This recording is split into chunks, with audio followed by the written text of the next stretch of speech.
Hey guys, good morning. So today is our last full day here in Dubai. Wala tayong plan today kundi magpa-laundry ng aking mga damit bago tayo umalis sa Sunday. Kasi wala na akong maisuot na damit. Naglaba lang ako ng isang peraso kahapon para may maisuot ako today. Pero the rest ay madumi na. So kailangan natin magpa-laundry. I'm not sure if free yung laundry dito or may bayad, pero wala naman akong choice kundi magpa-laundry talaga. Tapos baba na tayo for breakfast, and then after that try nating mag-gym kung sipagin ako kasi parang ang laki-laki na ng tiyan ko, diba? Tapos sunbathing ulit tayo. Baka magawa din ako ng shopping haul. Kukunti naman yung mga na pamili ko. Pero, yan. Baka gawa natin ng video. Okay, so let's go down and have our breakfast.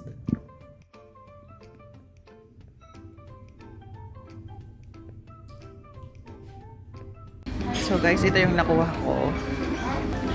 Chicken sausage, egg, tapos turkey, bacon, fried rice. Hindi ko alam kung ano to. Parang siyang puto, pero hindi ang tawag. So, tikman natin yan. And then, ito yung aking view.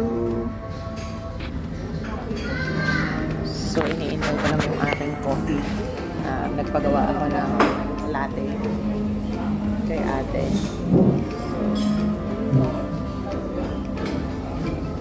Piling ko, ito na siya. Yung ating kape. Tikman na tayo ng sugar. Thank you.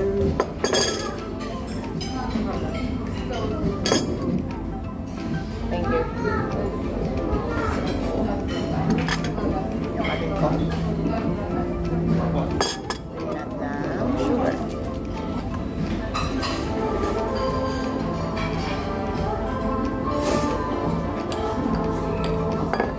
Isa pa.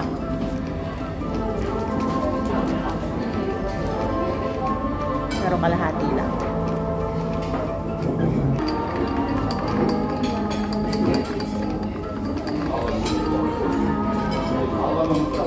Yan.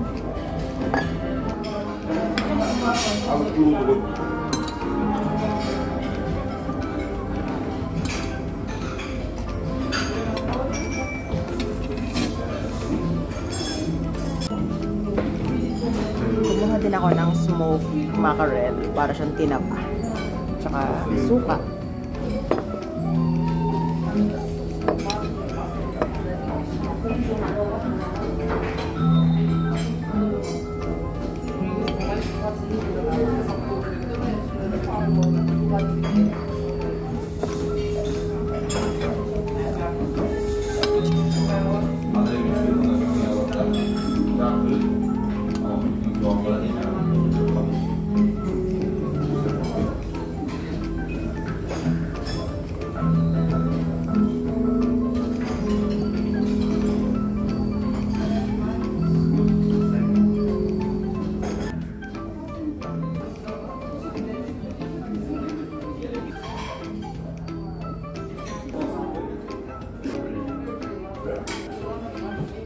Tayo ngayon ay nandito na naman sa rooftop at tayo ay nagsa-sunbathing.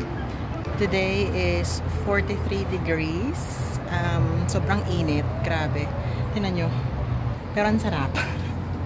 Oo, kasi pagbalik natin ng Australia, winter doon, sinasamantala na natin ang araw.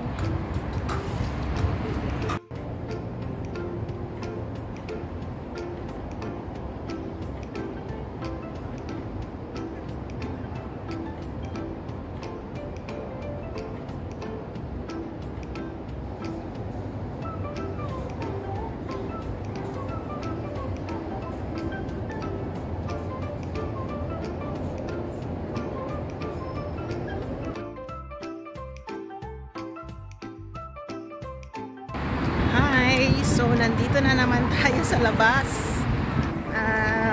Sabi ko, wala akong balak gawin today. Pero, after ko mag-swimming, nagutom ako. Tapos naisip ko, isang station away lang naman ang Dubai Mall. So, doon na tayo mag-lunch. maglakad-lakad, tapos magkakape. At saka hindi ko pa nakikita ulit ng malapitan ang Burj Khalifa. So, try natin gawin yon today. Tapos, gamit ko na naman yung tanyo, ang ganda, ang ganda ng mat. Gamit ko na naman yung sunscreen na Cancer Council. Ang niya talaga, para siyang fresh lang. Pero ang init ngayon, 43 degrees. So, tingnan natin kung mahuhulas ako today. Pero feeling ko, suwabe nga kasi yung sunscreen na yun. Dapat try nyo din.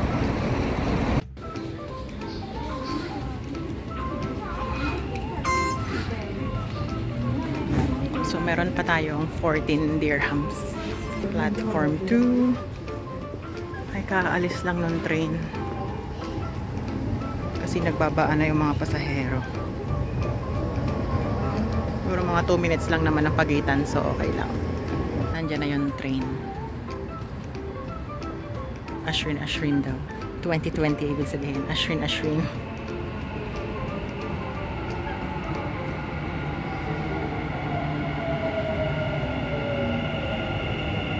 Nandito na naman tayo sa mahabang lakarin. After nating bumaba ng metro, ng train. So, ito yung ating lalakaran papuntang Dubai Mall. Nakita nyo na to nung isang araw. Kita nyo, hanggang doon pa sa dulo. Kita nyo ba? Hindi pa yon kasi kakanan ka pa. Yung in-order natin today for our lunch. So, may fried rice tayo, veggie spring roll, and then beef and sweet and sour fish. Tapos, umorder din ako ng Texas chicken. So, 20 pieces siya for only 10 dirhams.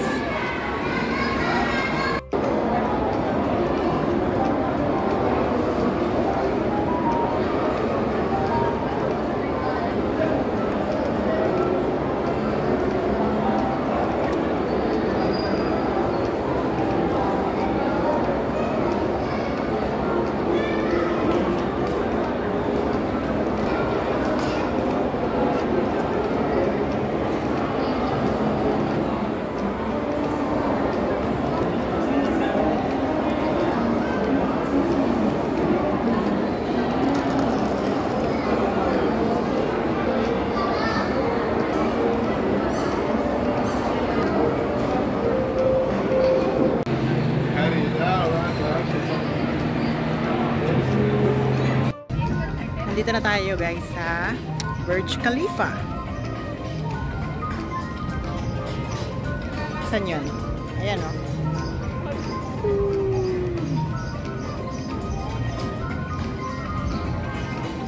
Grabe, sobrang taas o.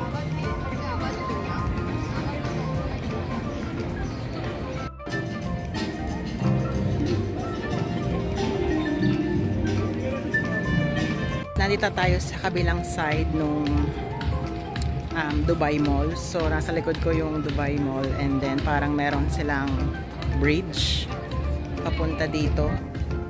Yan. And then, on the side, nandyan pa rin yung Burj Khalifa. Tapos, paggabi, ano to may fountain to paggabi. Parang may show. Tapos, iilawan nila yan kapag gabi na yan. Nung June 12, Philippine Independence Day, nakita ko na lagyan nila ng Philippine flag yung Burj Khalifa. And then itong mga itim-itim na yan, fountain yan. So parang may dancing fountain kapag gabi. Tapos itong kabilang side ng Burj Khalifa, baka parang residential, hindi lang ako sure. Yan. Plus meron pa ditong mga bahay-bahay. Siguro mga billionaire na ang mga nakatira dyan. Ayan. Grabe no. Super ganda. Tapos guys, gusto kong bumili ng ice cream. Ayan no. Turkish ice cream. Kaso parang nakakahiya. Kasi parang paglalaruan ka muna nila bago ka nila bigyan ng ice cream. Yan, daming tao. Baka kung anong gawin sa akin. Pero gusto ko ng ice cream. Pupunta ako dun sa puso. Ayun o. So mag-picture. Punta tayo. Ayan o. Nasa likod pa rin natin si Burj Khalifa. PF Chang's. Ito mga restaurant na sa side. Ganda dyan kumain paggabi kasi overlooking yung dancing fountain, tapos Burj Khalifa, di ba? Feeling mayaman ka. Tapos syempre, pag uwi mo ng Australia, itlog-itlog na lang, tuna-tuna. Ganyan. Ako may nagpipicture paano tayo makakapag selfie dito sa puso. Oh, ayan. Siguro sa likod na lang tayo. Gusto kong mag-selfie dito sa puso kaso ang daming tao. Oh.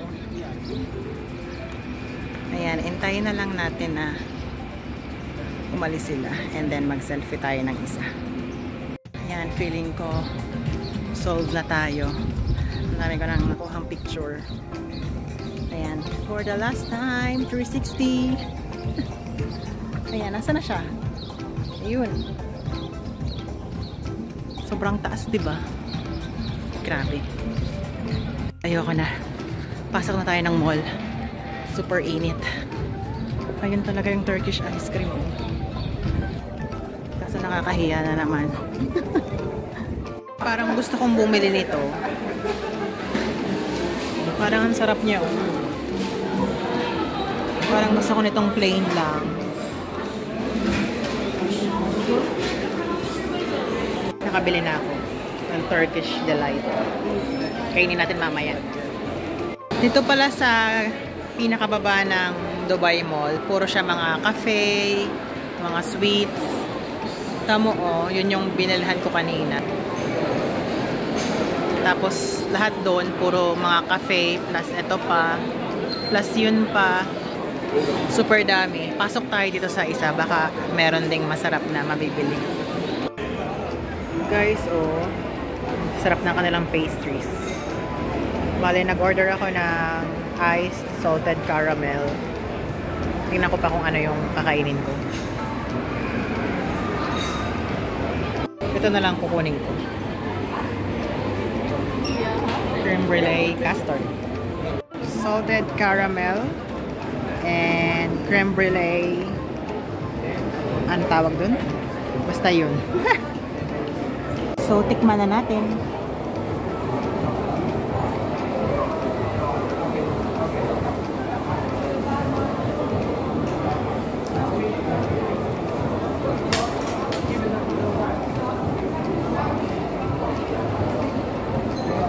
Para siyang maasim. Parang hindi ko gusto.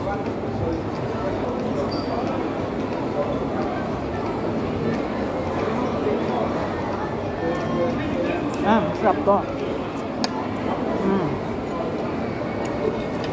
Pero parang may asim.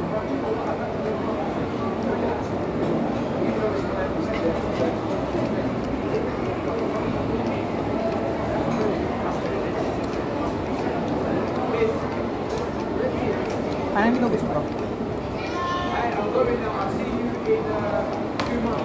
Pero ang sarap nito. Tikman din natin itong binili natin. Turkish Delight.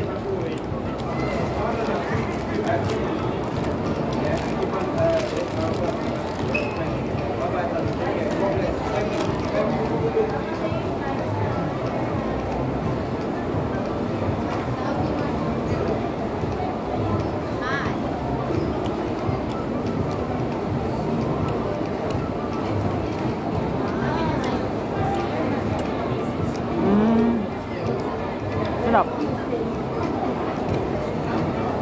Hindi ko malasahan nung una kasi dahil nung kape. Pero nalasahan ko na siya. Ang sarap nga. Super makunat.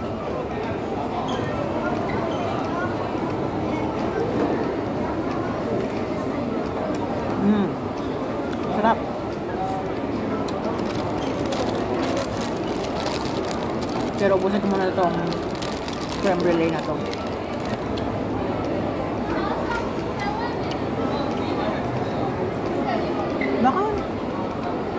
Baka may yogurt to, kaya maasim. Ewan ko. Hindi yun ang in-expect ko na lasa. Anyway, mauubos ko pa rin naman to. Kahit anong lasa nito. Guys, tingnan nyo ah. Grabe. Sarap nitong ano, creme brulee. Ano ba tamang pronunciation ah? Creme brulee.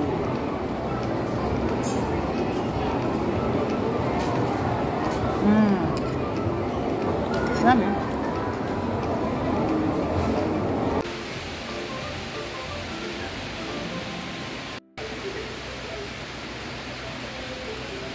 Naglalakad na tayo dito sa metro station. Pauwi na tayo ng hotel. Sobrang nakakapagod ang aking nilakad. Parang in 2 days, parang naikot ko naman lahat ng buong Dubai Mall. Hindi lang pala yung ano, yung Fashion Avenue kasi mga mahal naman ang mga doon. Wala naman akong balak mamili ng mga Louis Vuitton, mga Prada. So, ayun. Nalibot naman natin lahat ng gusto nating libutin. Tapos ngayon, naglalakad na naman tayo dito sa mahabang lakaran.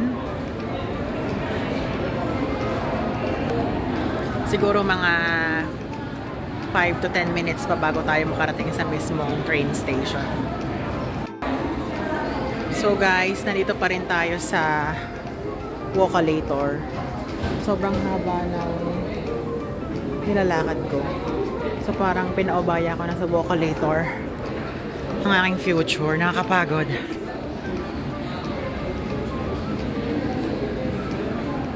Ayan. I give up na. Pahinga muna tayo. Yan. So nandito na tayo sa hotel. Grabe ang pagod ko na naman. Nagpapahinga lang ako ng konti. Tapos mag-start na akong mag-empake ng mga gamit ko kasi bukas na ang ating flight, though gabi pa naman, pero ayoko nang magmamadali bukas, so ngayon na natin siya i-empake. Konti lang naman yung mga na pamili ko. Iintayin ko na lang yung pinalondre ko na damit, pero sabi nila bukas pa daw ng umaga nila maibibigay yung mga damit na pinalabhan ko. So ngayon, yung mga pagkain lang, yung mga sapatos, yun lang yung i-ready ko. Wala namang biniling mga damit or kung ano-ano. Yung mga kailangan ko lang talaga pagbalik ng Australia, yung mga pinamili ko. Tapos, try ko na ding mag shopping haul. Gawa natin ng video yung mga napamili ko. Kung feeling ko wala naman masyado akong pinamili talaga. Mga chocolates lang, mga pasalubong. Pero yung mga personal stuff, for personal items, parang wala naman ako masyadong napamili. Pero ipakita na din natin. So, nagpapahinga lang ako, tapos baba tayo mamaya para bumili ulit ng paborito kong shawarma. That's it for today. Wala na akong ibang sasabihin pa. So, bye-bye! Morning guys! So, today is our last day here in Dubai. Ganda din yung last breakfast natin dito. So, ito yung kinuha ko. Ayan. So, may noodles, cheese, potatoes, beef bacon, and then chicken sausage, and then beef ham, croissant, and eggs, plus a coffee latte. Hindi masyado sila nagbabago ng pagkain ng menu. Siguro mga 85% ng food nila is pare-pareho since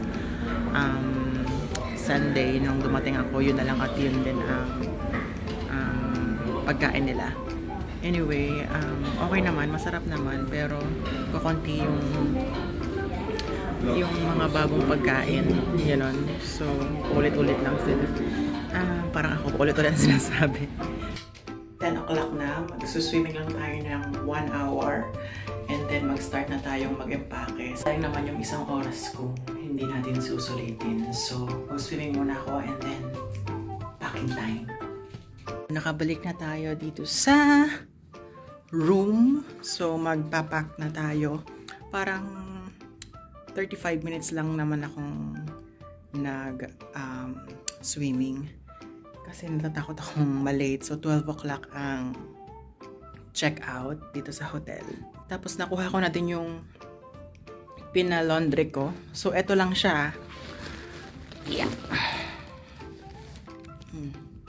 Yan lang siya. Tapos, tinanong ko nung isang araw doon sa room service, actually kahapon, kung free yung pa-laundry, yung laundry service nila.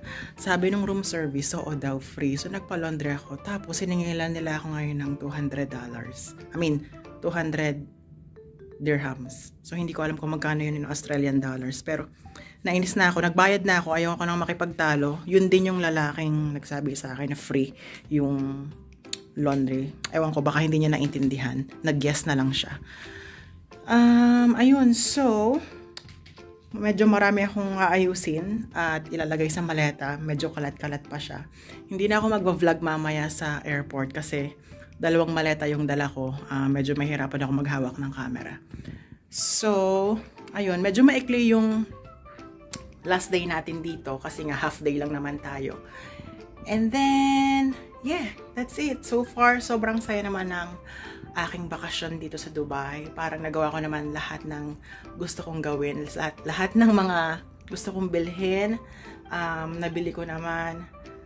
Na-defend ko naman siya kung bakit ko siya binili kahit mahal. Pero, okay lang yan. Trabaho ulit tayo, mag-iipon, gano'n naman talaga. Basta ang importante is, nagawa natin lahat ng gusto natin gawin, responsibly, at, ayun lang, basta happy lang tayo. And, ayun, wala na akong ibang sasabihin. Thank you very much. Hindi ko alam kung okay yung mga shots ko, yung mga pinagsasabi ko kasi first time ko mag-vlog ng ganito na nagta-travel. So, tingnan natin kung anong mangyayari sa editing ko.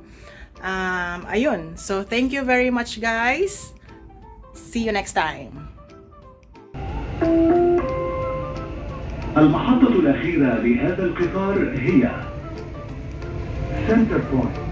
المحطة القادمة هي المطار مبنى رقم 1. The next station is Airport Terminal 1. Doors closing.